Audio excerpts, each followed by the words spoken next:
함께 교도관 말씀 중심에서 대주제여라는 제목으로 하나님 말씀 전합니다. 사도들이 오순절 이후에 복음을 전하기 시작하는데 매일매일 복음을 전하다가 어느 날에 성전 미문에 기도하러 들어가는 그 과정에서 선천적으로 날 때부터 이 안진병이 된 사람을 치료하셨습니다. 주 예수 그리스도의 이름으로 치료했습니다.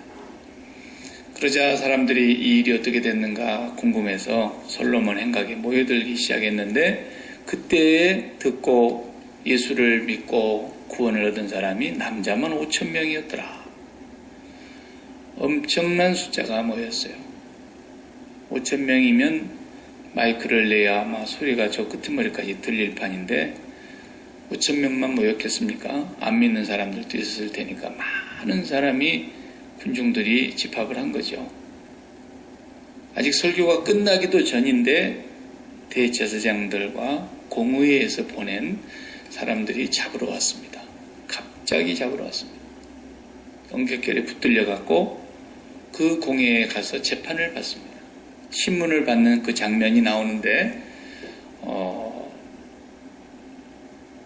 하다가 궁지에 몰리면 잠시 정회하겠습니다. 이런 거 있죠? 회의를 잠시 중단하고 또 이 사람들을 사도들을 밖으로 나가 얘기하고 자기들끼리 또 이거 어떻게 할까 대책을 수기하다가 또 의견이 모아지면 다시 들어오라 그래가지고 또 재판을 하고 위협하고 그러는데 아무리 위협을 해도 눈 하나 깜짝 안 한단 말이죠. 그래서 어떻게 할 길을 찾지를 못하고 그들이 그냥 다시는 예수 이름으로 가르치지 마라. 그 이름을 전파하지 마라. 위협을 하면서 협박을 하면서 내보내줬습니다. 그러니까 굉장히 지칠 대로 지쳤겠지만 그분들이 성령의 능력으로 붙들려 있기 때문에 그 시간에 집으로 가서 좀 쉬어야 되겠다 이러지 않고 자기 동료들이 기다리는 사도들이 있는 곳으로 성도들이 있는 곳으로 간 거죠. 가서 그 모든 염려하고 있는 사람들 앞에서 당했던 일을 다 얘기해주고 무슨 일이 그동안에 있었으며 우리를 내보내 주기는 했는데 협박하더라. 죽이겠다는 위협을 하더라. 뭐 이런 상황 설명을 다 해드렸어요. 그래서 그 사람들이 보고를 다 들었습니다. 보고를 듣고 나서 한 일이 뭐냐면 우리도 무슨 대책을 세워야 될 거 아니야. 이렇게 나가는 게 아니라 기도하기 시작했습니다. 네, 기도를 시작했어요. 오늘 우리가 그 본문을 지금 읽은 거예요. 자, 저희가 듣고 24절에 일심으로 하나님께 소리를 높여 가로되 통성기도를 우리가 주로 할 때 소리 높여 기도하고 큰 소리로 부르짖어 기도하고 그러잖아요.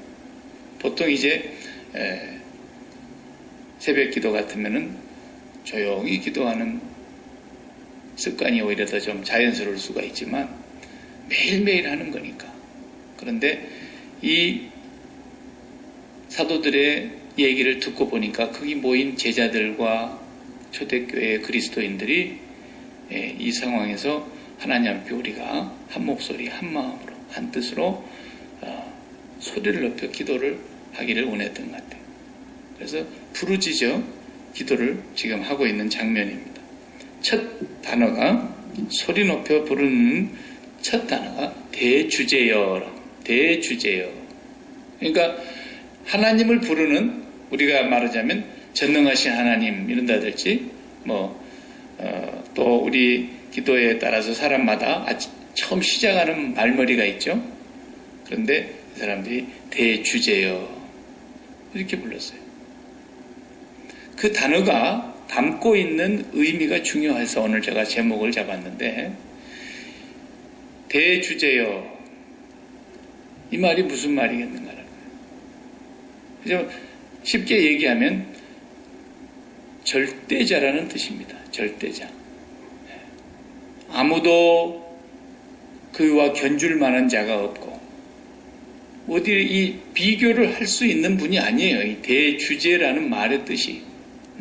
세상에 비슷한 게 있어야 좀 이렇게 비유를 들어서 얘기할 텐데 이 말은 하나님을 표현하는 다른 표현인데 하나님 그러지 않고 여호와여 이렇게 하지도 않고 주여 이렇게 하지도 않고 우리는 주여 삼창하는 것이 되게 습관이 돼 있는데 이 사람들은 대주제여 하고 소리를 크게 외쳤어요.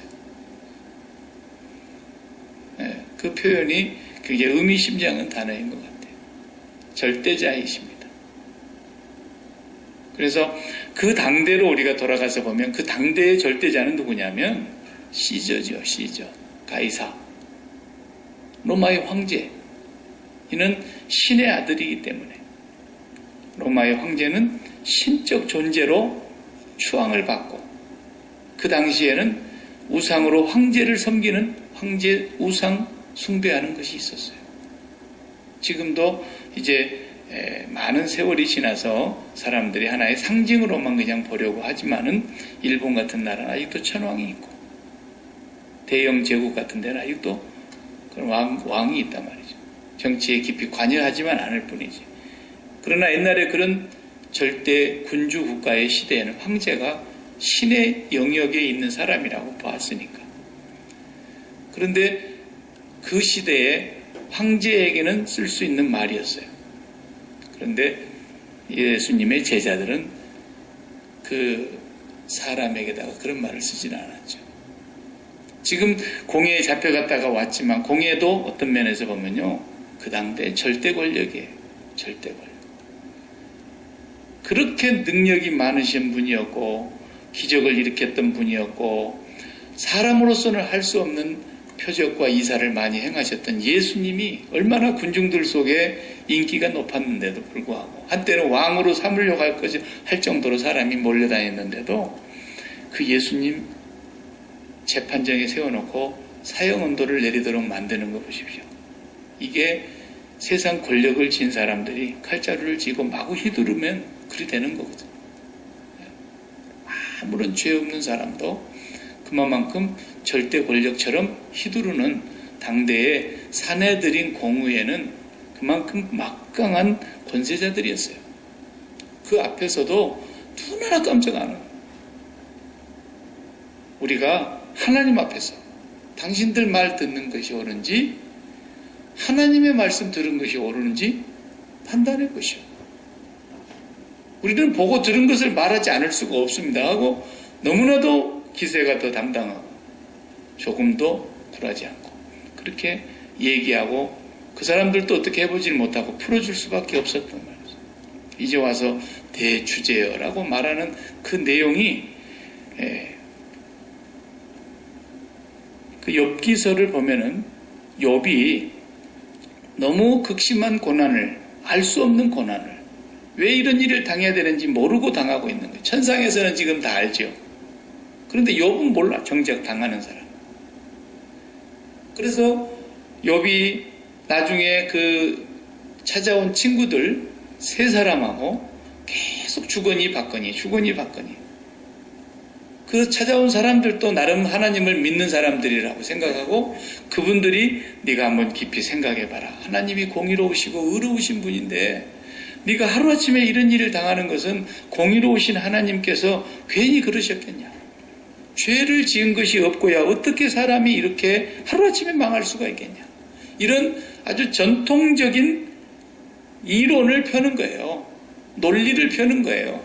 그러니까 욥이 거기에 왔어서 계속 그건 아니라고 부정을 하고 또 한 사람이 말하면 또 대답하고 또 한 친구가 말하면 또 대답하고 3대1로 돌아가면서 계속 나중에 뒤에 가서는 이제 4대1로 되죠. 그리고 마지막에 가서는 5대1이에요. 하나님이 이제 마지막 등장해요. 38장에 비로소 37장까지 변론이 계속되고 38장에 가서 하나님이 딱 나타나십니다. 그 하나님이 39장에 2장에 걸쳐서 욥에게 한마디 듣지 않으시고 질문만 해요. 2장의 내용을 처음부터 끝까지 질문만 하는 거예요. 네가 지금부터서 아는 거 있으면 나이가 질문하는데 대답해봐라. 그 말이 질문을 한번 보면은요. 자, 제가 몇 구절만 읽어드릴게요. 쉬운 말로 쓰여져 있는 표준 세번역으로 읽어보면 4절부터서 질문을 합니다. 내가 땅에 기초를 놓을 때 네가 거기에 있기라도 했냐? 그래서 땅의 기초는 어디다 놓고 지금 이 지구가 있는 거예요? 저는 뭐 이 뚜껑 하나도 그대로 공중에 마술을 부려서라도 이렇게 띄워놓을 수 있다 그러면 제가 굉장히 인기가 있겠죠? 그러나 저는 이 뚜껑 하나도 그냥 뭔가 이렇게 손이 에너지를 발해서 잡고 있기 전에는 내가 이걸 띄워놓을 수가 없습니다. 절대로.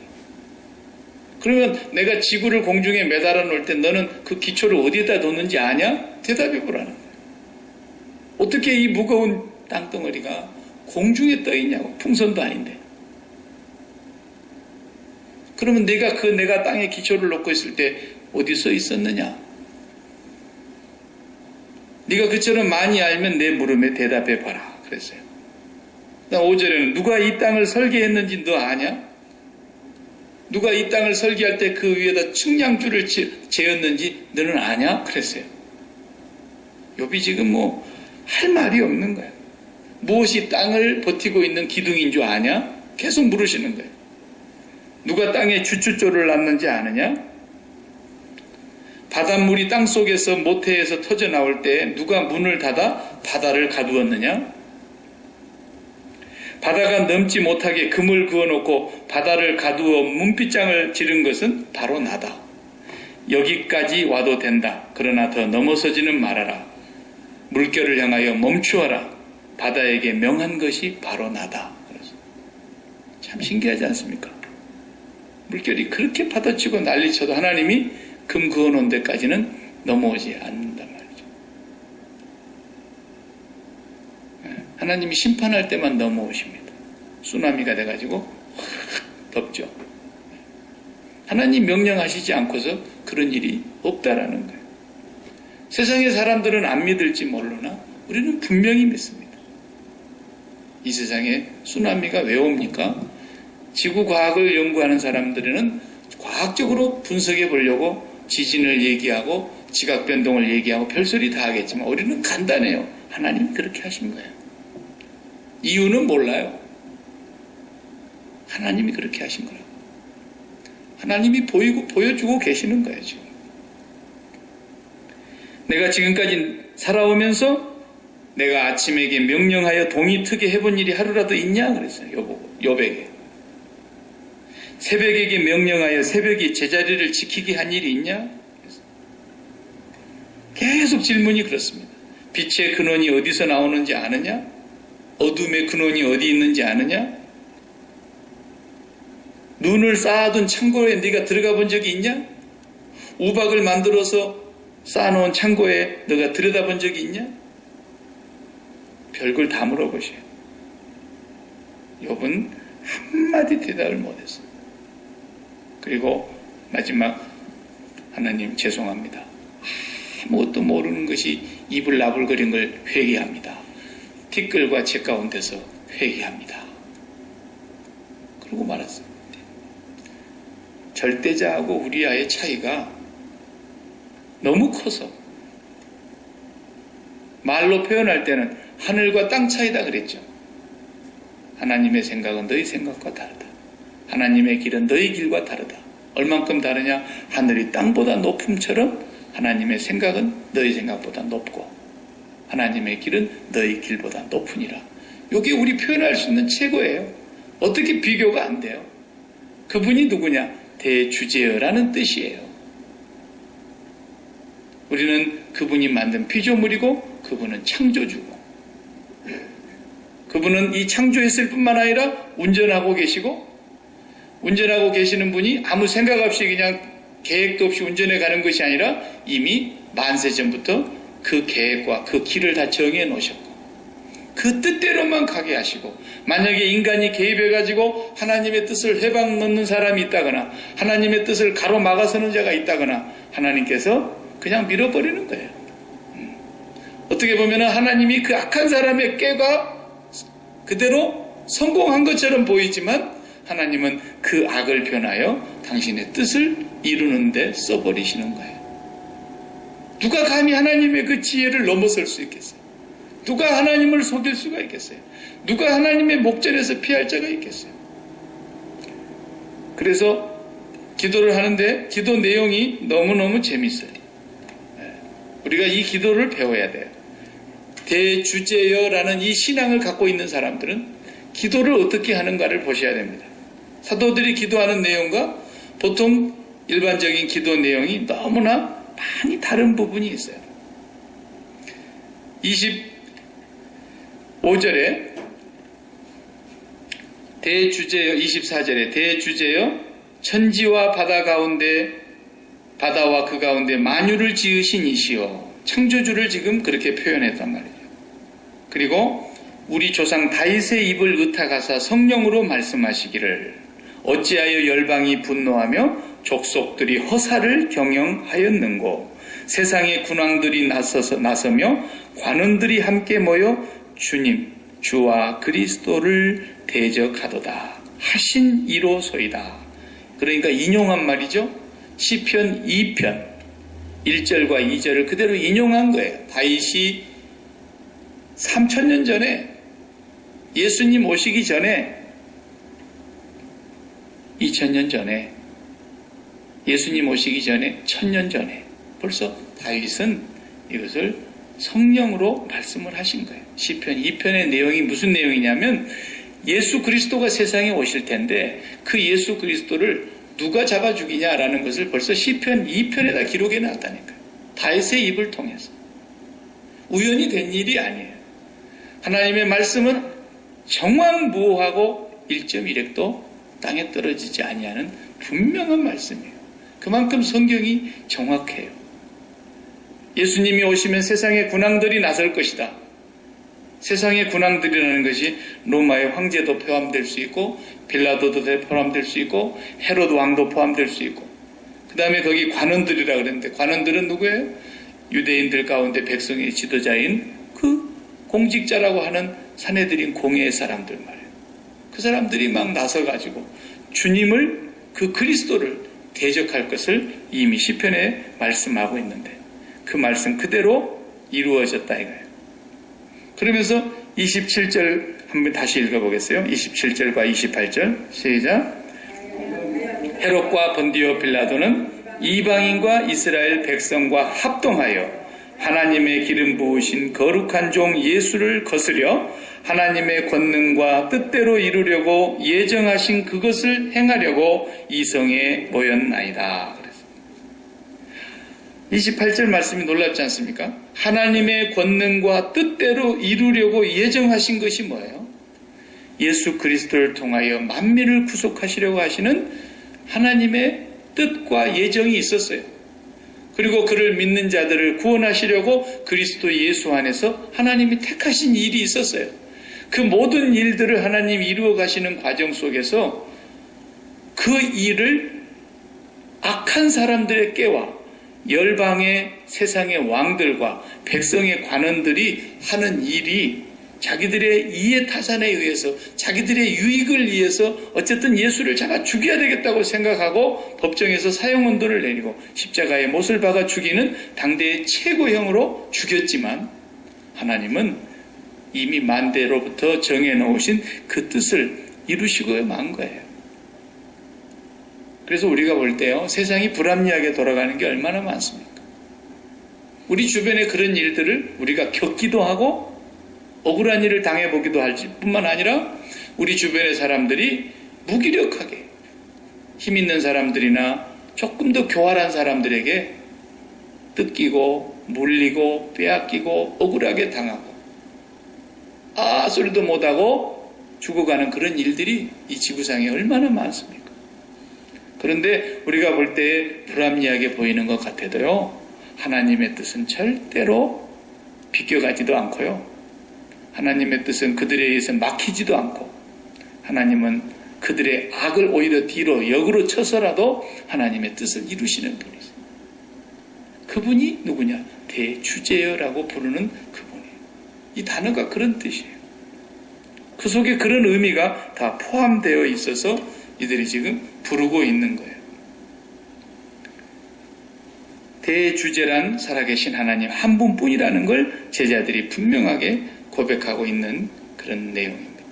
그래서 어떤 핍박이나 위협이나 죽인다고 하는 협박 앞에서도 눈 하나 깜짝하지 않았던 것이 다 뭐 때문이냐? 대주제가 보고 계신다는 걸 알기 때문에. 대주제께서 이 모든 걸 다 이미 알고 계시고, 아니 만세 전부터 이런 일이 있을 것을 알고 계셨다고 말이에요. 알고 계셨다. 주님, 이런 일이 있으리라고 다윗의 입을 의탁하여 성령으로 말씀하신 것이 지금 비로소 이루어졌군요. 이것들이 그것을 하려고 모였습니다. 하나님께 보고식을 하는 거예요. 보고. 하나도 놀랄 일이 아니라는 거예요. 이게 지금. 오늘 내가 가서 정말 너무너무 기가 막힌 일을 당했다. 막 이렇게 분이 나가지고 내가 어떻게 해서 저것들을 왼수를 갚아야 돼서 어떻게 내가 이 분을 풀어야 될지 모르겠다. 이게 아니에요. 지금. 전혀. 이미 만대로부터 이런 일이 있으리라고 성령으로 다윗의 입을 통해 말씀하시더니만 오늘 비로소 내가 그걸 눈으로 보았습니다. 대주제여 보셨지요? 그 지금 보고식 하는 겁니다. 하나님 앞에서. 기도가 그런 거라는 거예요. 기도가. 기도하는 사람이 절대 잊어버려서는 안 되는 게 뭐냐면 하나님이 한 번도 보지 않고 계신 것처럼 착각하고 가면 안 된다. 우리 집사님 오늘 기도하실 때 제가 그 성경 구절을 딱 인용하려고 그랬는데 어떻게 그걸 딱 또 뽑아갖고 했어요? 빌립보서 4장 6절과 7절의 말씀이 아무것도 염려하지 말고 오직 모든 일이라는 건 전체를 다 말하는 거예요. 기도하고 간구로 너희 구할 것을 감사함으로 하나님께 아뢰라 그랬어요. 감사함으로. 그게 기도와 간구가 어떻게 다르냐면 기도는 그냥 말 그대로 하나님 앞에서 에스크하는 거예요. 그런데 간구는 뭐냐면 하나님이 다 알고 계신다는 걸 확인하는 게 간구예요. 하나님 다 알고 계시는 거예요. 하나님, 오늘 내가 기가 막힌 일 한마디 얘기하려면 이게 아니라니까요. 하나님 다 보셨죠? 하나님 다 알고 계시죠? 하나님 들으셨죠? 그 사람이 음침한 밀실에서 두 사람이 속닥거리는 거 다 들으셨죠? 오늘 두 사람이 기도하면서 별의별 소리를 다 하는 걸 다 보셨죠? 그게 간구예요. 기도와 간구가 똑같은 단어가 아니라고. 기도하러 간 사람은 그걸 알고 기도하러 가는 거예요. 지금 내가 기도를 하는데 대주제께서 기도를 들으시고 계신다는 걸 잊지 말라는 거예요. 네가 기도하기 전에 내가 이미 보았노라. 네가 무화과나무 아래에 있었을 때 내가 이미 너를 보았노라. 앞으로 더 큰 일도 볼 것이다. 하나님의 천사가 하늘에서 오르락내리락 하는 것도 보게 될 것이다. 내가 지금 기도하러 가는 기도의 문제가 아무리 복잡한 문제고 기가 막힌 문제랄지라도 이미 기도하기 전에 하나님께서 무엇을 알고 기도하는지 다 알고 계신다. 너의 구할 바를 구하지 아니한 것까지도 다 알고 계신다. 이걸 내 마음의 전제로 항상 밑바닥의 신앙의 바탕 속에가 그게 있어야 간구를 할 수 있는 거예요. 그러니까 이 사람들이 기도하는 내용이 우리하고 많이 다른 부분이 있는 거예요. 뭐라고 기도하는가 한번 기도 내용을 이제 구체적으로 들어가서 보십시다. 자, 29절부터서 이제 간구하는 내용이 나옵니다. 간구하는 내용. 기도하러 가서 간구를 하는데 29절에서 다 같이 한번 시작. 주여 이제도 저희의 위협함을 하강하옵시고 또 종들로 하여금 담대히 하나님의 말씀을 전하게 하여 주옵시며 손을 내밀어 병을 낫게 하옵시고 표적과 기사가 거룩한 종 예수의 이름으로 이루어지게 하옵소서 하더라. 여기까지가 기도 내용 아닙니까? 기도 내용이 크게 세 가지로 요약을 해볼 수 있지 않습니까? 첫 번째는 뭐라고요?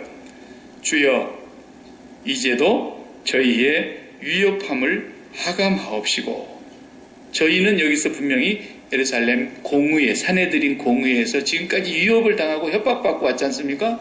저희가 위협당하고 협박을 받고 왔습니다. 주여 저희들을 하감하옵소서. 그랬어요. 하감하옵소서는 어른들이 옛날에 조선왕족 때 나왔던 그런 단어들 아닙니까? 하감하옵시며, 대략 우리가 그 뉘앙스가 어떤 의미인지는 알죠. 근데 그 말의 뜻이 쉽게 풀이해보면은 나를 주목하고 보시옵소서, 그 말이에요. 저들이 하는 것을, 저들이 우리를 위협하고 있는 것을 관찰해 보십시오. 보십시오. 주시해서 보십시오. 예, 신경 써서 보십시오. 소 닭보듯 하지 마시고, 그 말이에요.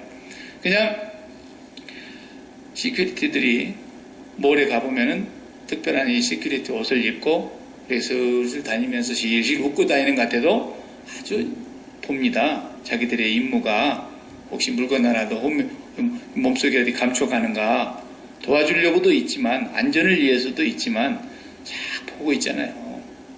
그래서 그냥 곁눈질하고 안 보는 것 같아도 그들은 어떻게든지 봐요.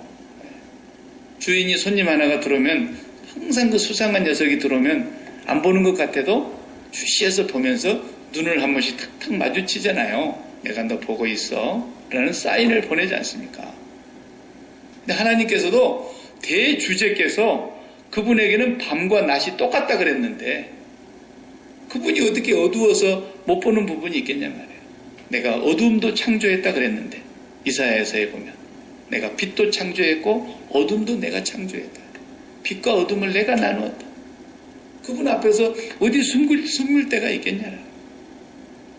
그러니까 그 하나님 앞에서 기도하는데 저희의 위협함을 하나님 주위에서 눈여겨 봐주시기 바랍니다. 거기로 끝나는 거예요. 그냥 거기로. 그 다음 너머의 기도가 우리에게는 필요치 않아요. 대주제라고 하는 말 속에는 그놈들 다 주의를 틀어주시기 바랍니다. 이게 우리 기도가 아니에요. 그런 기도 할 필요 없어요. 왼수를 10배로 7배로 갚아주시옵소서도 아니라고요. 그놈들 전부 다 그냥 하늘에서 불이 내려와서 싹 태워 죽여주시옵소서. 그래도 시원치 않을 인간들이죠. 물론 예수님도 사실대로 말씀하셨으니까 이 독사의 새끼들아, 뱀 새끼들이니까 걔들이 다. 예수님이 특별히 입에다가 나쁜 욕을 담은 분이 아니고 진짜로 그들이 뱀 새끼고 독사의 자식들이었으니까 사실 그대로를 말한 거예요. 그걸 당장에 죽여도 시원치 않을 인간들이지만 하나님의 때까지 회개하도록 기회를 두고 계시고 회개치 아니하는 자들이 마지막 때 받을 심판이 얼마나 무섭고 큰 것인가를 하나님은 반드시 드러내실 거란 말이죠. 그래서 간단해요. 기도가. 대주제여 보시고 아시고 다 들으셨죠. 오늘에야 그런 일이 있을 줄 아신 것이 아니라 이미 1000년 전에 다윗 왕의 입을 빌어 성령으로 말씀해 주신 것을 오늘 이들이 그대로 행하고 있는 걸 하나님 말씀하셨는데 보셨죠? 그걸로 끝나는 겁니다. 기도 더 이상 복잡하게 할 거 없죠? 그러니까 우리는 중언부언할 필요가 없다는 얘기가 그래서 나온 거예요. 여럿이 복잡한 얘기할 게 없어요. 아버지 다 들으셨죠? 누가 욕을 막 뒤통수에다 대놓고 한대 누가. 그리고 모여가지고 막 전화로 욕을 한대. 그런 얘기를 우리가 들으면은 괜히 사람이니까 속에서 혈압이 올라가죠. 혈압이 내려가는 사람이 별로 없고 혈압이 올라간다고 그래요. 그런데 그 얘기를 들으면 한마디로 딱 기도하면 돼요. 간구를 딱 드리는 거예요. 주님, 저는 오늘 들었는데 주님은 그날 들으셨겠네요. 주께서 하감해 주시기 바랍니다. 그러면 끝입니다. 그러면 그 사람들을 하나님께서 죽여버리실런지 더 잘되게 가만 내버려둘런지, 감 나갈 때 잡아서 팔아려고 돼지 살찌우듯이 그냥, 왜냐하면 살찌워야 또 값도 나가고 그러니까 더 잘 먹이실런지 모를 일이에요. 그러니까 시편 73편의 그 기자가 저것들은 죽을 때는 정말 발광하고 미치광이처럼 살다가 죽을 거야 그랬는데 시편 73편을 읽어보세요. 그런 인간일수록 죽을 때 편안히 죽고 고통 없이 죽고 잠자는 것처럼 죽더라잖아요. 그래도 우리는 하나 열받을 게 없습니다. 주여 하감하시옵소서. 이것이 첫 번째 그들의 기도였습니다. 만약에 베드로가 거기서 죽어 나와야 될 것 같으면 야고보 사도도 이미 복음 전해보지도 못하고 야고보 사도는 그냥 목이 잘려버리지 않습니까? 별로 일도 못하고 죽었어요. 12제자는 예수님 따라다니는 중에서 야고보가 제일 먼저 죽었으니까 일을 좀 많이 하도록 내버려두고 데려가셔도 될 걸 왜 갑자기 그냥 야고보 사도는 목이 잘려서 죽냐고요. 그것도 하나님이 하감하지 않으셔서 그런 게 아닙니다. 하나님의 섭리와 예정 속에 그 뜻을 이루시는 다 과정이에요. 누구는 순교하게 되어 있는 거예요. 저는 아무리 봐도 순교하게 되어 있지는 않는 거예요. 죽인다는 사람이 누가 있어야지. 여지껏 내가 예수 믿어도 죽인다는 사람 한 사람을 만나보지 못했습니다. 네. 우리는 순교의 복을 누리지는 못할 것 같습니다. 그런 시대에 태어나지도 못했고 그런 세상에 살아보지를 못했기 때문에. 그러나 오늘도 순교하는 사람이 얼마나 많습니까? 전 세계의 순교자들이 너무너무 많습니다. 순교할 걸 각오하면서 예수를 믿어야 되는 환경이 얼마나 많습니까? 주여 하감하시옵소서. 이것이 첫 번째 기도. 두 번째 기도가 뭡니까? 그 다음 뭐라 그랬어요? 담대히 하나님의 말씀을 전하게 하여 주옵시며 그랬어요. 기도가 담대하게 벌벌 떨지 않고 오히려 더 당당하게 더 확신에 찬 마음을 가지고 두려워하지 않고 용기를 갖고 하나님 말씀을 전하게 해 주시옵소서.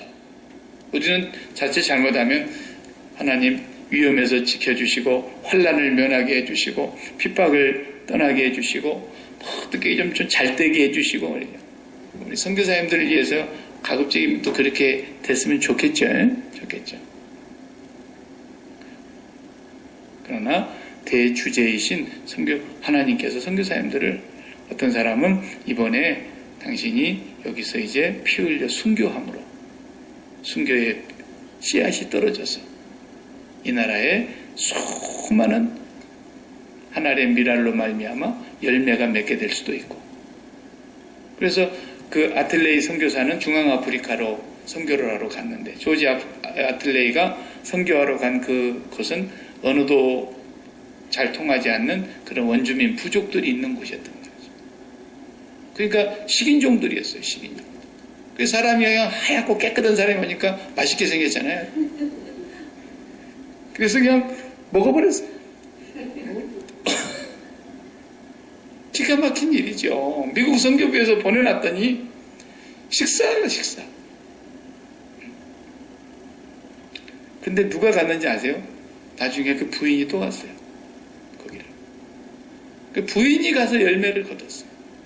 나중에 이제 그 사람들이 잡아놓고 이제 죽은 사람을 놓고 몸을 수색해보고 이제 옷을 벗겨놓고 이렇게 보니까 건총이 나와요. 건총이.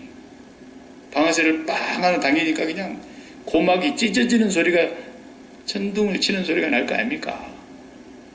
에?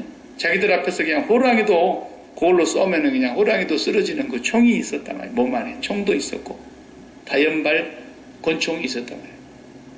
아마 동물이 나오면 쏴 죽이려고 호신용으로 갖고 갔을 수도 있잖아요. 거기 원주민 쏴 죽이려고 가져갔겠습니까? 그렇다면 자기가 한 사람을 대표로 딱 쏴 죽이고는 자기 신변을 보호하고 나왔어야죠. 근데 그대로 잡혀 죽었어요. 그 원주민들이 사람인 거로 동물은 아니니까 이게 웬일일까? 왜 이 사람이 이렇게 총을 들고 있으면서 우리한테 반항도 안 하고 그대로 죽었을까? 의문을 품기 시작한 거예요. 나중에 그 부인이 또 가는 거예요. 선교소에 못 가게 말려도 아내가 가가지고 그 남편의 시신을 정리하고 그 남편의 그 죽음 앞에서 이분이 전도의 열매를 맺기 시작한 거예요. 대주제께서 알아서 하시는 겁니다. 인간적인 정으로 하나만 놓고 생각하면 기가 막힌 얘기죠. 어찌 거기를 또 간단 말입니까? 그런데 성령으로 말미암아 담대히 하나님의 말씀을 전하게 해달라고 그렇게 기도했다는 거죠. 선교사로 갔는데 하나님 고난받지 않게 해주십시오. 빨리 들어와야 돼. 그런 사람들은 돈 쓰지 말고 빨리 들어와야 돼. 그런 마음 갖고 나갔으면 애시당초 처음부터 가지를 말았어야 돼. 고난이 없게 해주시고 환난을 면케 해주시고 어려움 없게 해주시고 밥 굶지 않게 해주시고 빨리 들어와야 됩니다. 그런 사람들. 근데 선교사만이 아니에요. 우리도 마찬가지입니다. 우리도 그렇게 복음을 전하고 일평생 복음 하나만을 위해서 살았던 사도 바울이 그런 고생을 하고 살았다 그러면 우리는 일평생 복음을 전하면서 선교사의 길을 걷지 않았고 일평생 그냥 우리가 우리 돈 벌어서 우리 자식 키우고 우리 살림하면서 사는 사람들한테 환난과 핍박이 없게 해주시고 고난이 없게 해주시고 어려움이 없게 해주시고 이런 기도는 너무 날씨 뜨거워서 우리는 못해요. 대주제여. 그리고 말아야죠. 그 기도의 의미가 대주제여라고 부를 때에는 그런 뜻입니다. 그러니까 우리의 삶 가운데 어려움이 없을 것이라는 얘기는 아예 사단의 소리입니다. 사단의 소리입니다. 하나님, 내가 이렇게 살아가는 이 환경 속에서도 내가 이 환경에 처할 줄 아는 담대한 믿음을 주시기를 바랍니다. 이렇게 얘기해야 되죠. 어려움이 있어도 하나님, 이 어려움 속에서도 내가 세상을 통해서 기쁨을 찾는 사람이 아니라 세상에 대해서는 죽고 하나님 아버지로 인해서 내가 삶의 의미와 살아야 될 이유를 찾고 기쁨을 잃지 않게 해주시옵소서. 그렇게 기도해야죠. 왜? 대주제가 되신 하나님 아버지가 이미 보고 계시고 알고 계시고 듣고 계시고 그분이 이렇게 인도해 가고 계시니까 그분이 허락하시는 거예요. 지금 허락하지 않는 일이 일어날 수가 없어요. 그게 대주제여라고 말 한마디 속에 다 포함되는 거예요. 이 굉장히 중요한 단어예요. 이게 더 이상 우리가 거기다가 뭔 토를 달 수가 없는 기도입니다. 세 번째 내용이 뭐라 그랬습니까? 주의 손을 내밀어 어떤 원본에는 원어 성경에 보면은 주의 손을 내밀어 이렇게 된 원본도 있어요. 사본도 있고 주의 손을 내밀어 병을 낫게 하옵시고 표적과 기사가 거룩한 종 예수의 이름으로 이루어지게 하옵소서. 주의 손을 내밀어 병을 낫게도 하고 표적과 기사가 거룩한 종 예수 이름으로 이루어지게 하옵소서. 오늘날에도 예수 이름으로 말미암아 병을 낫기도 하고 하나님께서 하시고자 하시면 많은 표적과 기사를 이루시는 분이세요.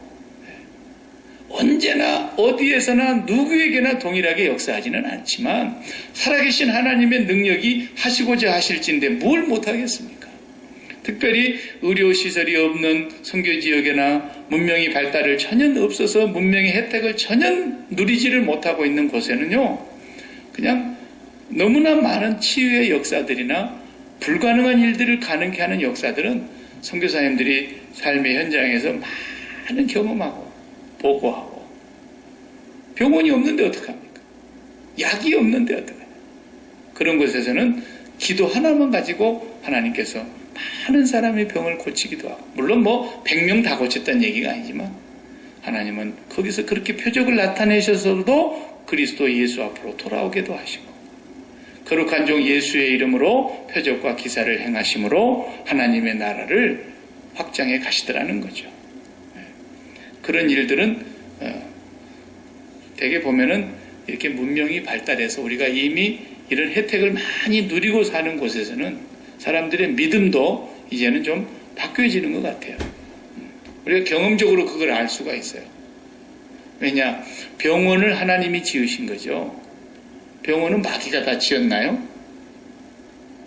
약을 하나님이 만드신 거죠. 약을 마귀가 만든 게 아닙니다. 의사 중에서도 안 믿는 의사는 있겠습니다만은 의사 중에 예수 잘 믿는 의사는 환자를 보기 전에 얼마나 간절히 기도하는지 몰라요.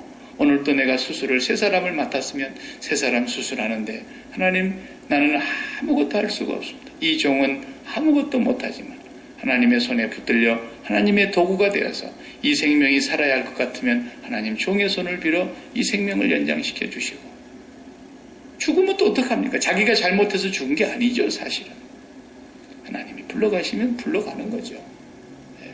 그분들은 그렇게 기도하면서 그리고 연구실에서 밤샘 하면서 불을 밝히고 하나라도 더 약을 만들어서 발명해내가지고 더 좋은 약을 효과 있는 약을 부작용이 없는 약을 만들기 위해서 얼마나 많은 사람들이 기도하면서 그 연구실에서 공부합니까? 그걸 어떻게 우리가 사단의 역사라고 할 수 있겠냐고요. 하나님께서 그런 혜택을 주셔서 우리가 병원에 가서 치료를 받을 수 있는데 어떤 사람은 끝까지 병원에 안 가고 나는 믿음으로 낫는다고.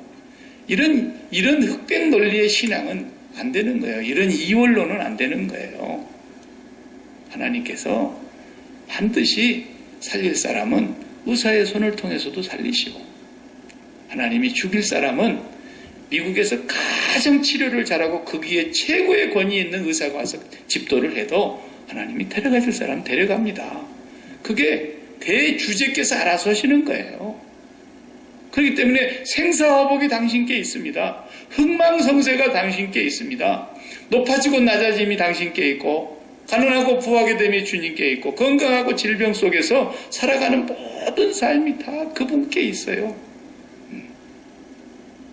병들면 마귀가 지는 것이고 저주받은 것이고 가게에 흐르는 저주를 끊어야 된다는 것이 전부 다 사탄의 자식들이 하는 소리입니다. 그럼 바울 사도는 뭐 날마다 가게에 흐르는 저주가 흘러내려가지고 보면 그 병을 못 고치고 그러고 살고, 에바브로 디도는 그냥 바울 사도 가서 잘 이렇게 감옥에 있는데 가서 뒷바라지하고 고생하시는데 가서 좀 이렇게 잘하라고 해놨더니 성교비까지 보내놨더니 자기가 병 들어가지고 막 다 죽고 가잖아요. 그래서 너무 걱정이 돼서 바울 사도가 에바브로 디도가 병이 들었습니다. 그래서 빌립보 교회가 걱정하고 기도를 하니까 하나님께서 그를 낫게 하셨습니다. 그리고 다시 빌립보 교회로 되돌아오지 않습니까? 하나님이 하시는 거예요. 또 옛날 그 시대에 뭐 약이 없었지만 디모데를 보고, 야, 너는 매번 속에서 위장병이 나지 않니? 그러니까 너는 그 자주 나는 위장병으로 인해서 네가 고생하는데 포도주를 조금씩 마시는 게 좋단다. 성경에 그러지 않습니까? 그러니까 술 좋아하는 사람들은 또 거기를 은혜를 너무 많이 받아가지고 왜 또 그 부분 하나를 어떻게 해서든지 술 먹어도 괜찮다고 하는 그런 데다가 근거를 두려고 막 이래. 그때는 뭐 막 약을 집에서 만들어 쓰는 시대니까 조약이라 그러죠. 민간요법으로. 그래서 너는 그 위장병에 포도주가 좋다는 우리의 민간의 속설대로 포도주를 조금씩 써라. 네가 이 속병이 너무 심하다는 얘기를 듣고 내가 하나님께 기도하면서 그 얘기한 것이지, 기도 안 하고 그렇게만 했겠습니까? 우리는 그 모든 것들을 이원론적으로 생각하면 안 됩니다. 우리같이 이렇게 병나면 의사가 있고 치료받는 곳에 갈 수 있으면 그것도 큰 축복이에요. 축복이에요. 또 진짜 믿음이 있는 의사는 자기가 고친다는 생각을 0.1%도 안 해요. 내가 칼로 째기만 할 뿐이다. 그리고 째서 떼버릴 때는 떼버리고 붙여야 될 때는 꼬매놓기만 할 뿐이다. 그 자리를 다시 그대로 아물어서 딱 붙게 하시는 분이 하나님이시라는 거예요. 그걸 떼놨는데, 그걸 떼고 났는데도 하나님이 데려가시면 어쩔 수가 없는 거예요. 그러므로 우리가 그런 믿음을 분명하게 좀 정리를 해야 될 필요가 있습니다. 그러나 하나님께서 오늘도 당신의 살아계심을 나타내시기 위해서 어느 곳에서든지 누구에게든지 하나님 하시고자 하시면 거룩한 종 예수 그리스도의 이름으로 병도 낫게 하시고 기사와 표적도 일으키시는 분이라는 거예요. 저는 목회하면서 그런 경험을 자주는 아니지만 종종 합니다. 그래서 부인이 하루는 이런 그 유리가게 큰 가게를 했는데, 그 가게를 하시는 부인이 이제 남편이 계속 몸에 이렇게 안 좋고 이렇게 살도 빠지고 이러니까 병원에 가서 이렇게 종합진단을 받았는데 의사가 보호자 오라 그래가지고 못 살겠다. 수술할 단계가 넘어서서 더 이상 어떻게 길이 없다고. 그렇게 얘기를 하니까 그 부인이 이제 교회 와서 얘기를 했어요. 그래가지고 이제 어떻게 하면 좋겠냐고 그냥 눈물 줄줄 흘리면서 얘기하는데, 아기가 그때 제가 그 남편인 그 부부 사이에 아기가 조그마한 유치원 다니는, 우리 교회 유치원 다니는 애들이었어요. 기가 막히잖아요. 그 남편 몰래 유리가게를 다 팔았어요.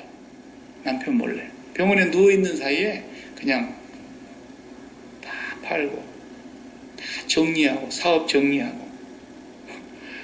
그래가지고 이제 주일 예배 마치고, 다 안 가고 몇 사람만, 장로님하고 또 그 구역장님하고 저하고 또 목사님 한 분하고 이렇게 가서 간절히 기도했어요. 막 통성기도도 하지 않았어요.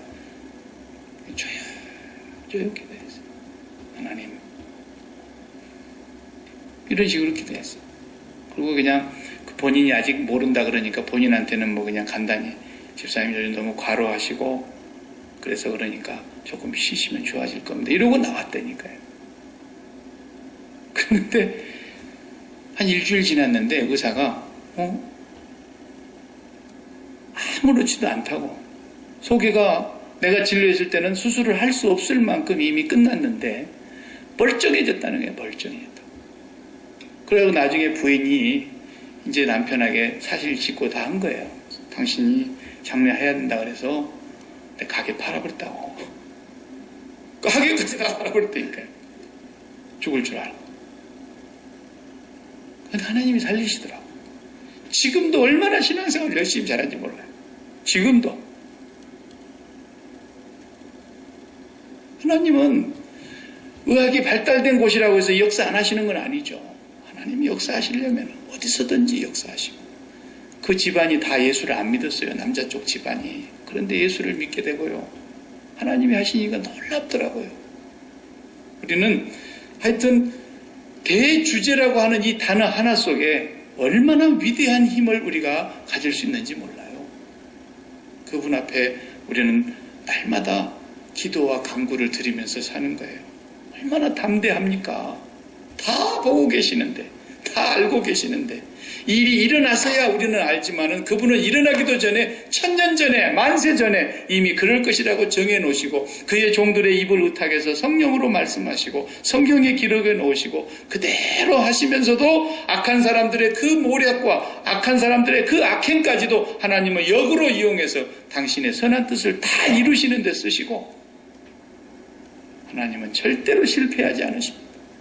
하나님 절대로 손해보게 하지 않으시고 믿는 사람의 억울함을 그냥 넘어가시는 분이 아닙니다. 반드시 갚을 때가 되면 하나님이 갚으십니다. 여러분 마음속에 분명한 이 대주제의 신앙을 가지시기 바랍니다. 사드락과 메삭과 아벳느고가 풀무불 앞에서도 대주제 앞에 기도한 겁니다. 하나님은 알고 계셨죠? 오늘 이곳에서 하나님이 우리를 건져내 주실 것입니다. 그런 하나님인 걸 우리는 믿습니다. 그러나 그리 아니하실지라도 우리가 여기서 불로 다 태워서 흔적조차 없어질지라도 우리는 왕의 신상 앞에 절하지를 않을 것입니다. 이게 대주제의 신앙이에요. 대주제를 믿는 신앙.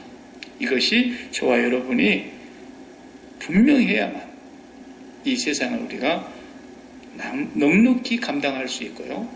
하나님의 영광을 드러낼 수 있고요.